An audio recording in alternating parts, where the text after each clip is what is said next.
प्रदेश की राजनीति में बदलाव क्या हुआ कि बदलाव का सिलसिला ही शुरू हो गया। जी हाँ, कांग्रेस छोड़ भाजपा में शामिल हुए ज्योतिरादित्य सिंधिया के बाद जहां उनके कई समर्थक विधायकों ने कांग्रेस छोड़ भाजपा का दामन थामा था, वहीं इसका असर नीमच में भी हुआ और कांग्रेस से पूर्व विधायक रहे विजेंद्र मालाहेड़ा वो कांग्रेस के पूर्व जिला अध्यक्ष सुरेंद्र सेठी ने भोपाल में बड़े नेताओं के समक्ष भाजपा की सदस्यता ग्रहण की थी। वहीं अब यह सिलसिला नीमच में अभी भी जारी है और कई कार्यकर्ता कांग्रेस छोड़ भाजपा में शामिल हो रहे हैं। शुक्रवार दोपहर भाजपा कार्यालय पर 40 कांग्रेस के समर्पित कार्यकर्ताओं ने भाजपा की सदस्यता ग्रहण की है। भाजपा के वरिष्ठ नेता राकेश जैन, जिला अध्यक्ष पवन पाटीदार और अन्य नेताओं ने कार्यकर्ताओं का स्वागत कर उन्हें सदस्यता दिलाई। इस दौरान भाजपा जिला अध्यक्ष पवन पाटीदार ने कहा कि 40 युवा भाजपा में शामिल हुए हैं। वे कहते हैं कि युवा और ऊर्जावान कार्यकर्ताओं समेत सभी वरिष्ठ नेताओं को भाजपा एक साथ लेकर चलने वाली पार्टी है। भाई मयंक जी और इनके सभी मित्रगण भारतीय जनता पार्टी परिवार में शामिल हुए हैं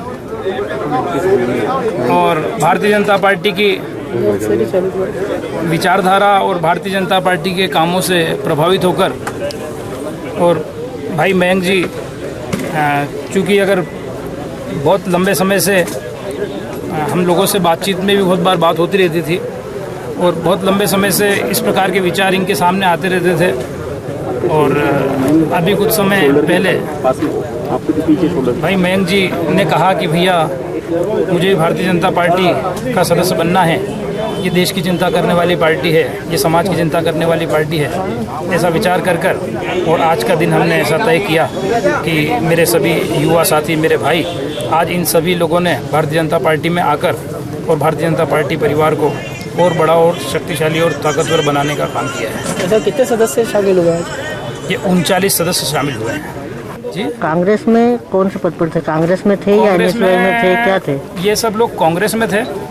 कौन से पद पर थे ये पूछना, तो कहीं भी कोई अगर भारतीय जनता पार्टी में आना चाहता है तो परिवार में जो आना चाहता है उसको परिवार भाव से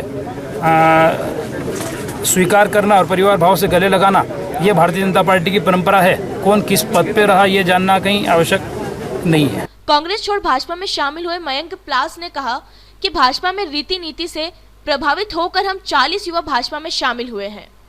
वे कहते हैं कि कांग्रेस पार्टी में कोई कहने सुनने वाला नहीं है। मयंक प्लास ने कहा कि ज्योतिरादित्य सिंधिया को हम अपना आइकन मानते हैं, इसलिए भी हमने भाजपा की सदस्यता ली है।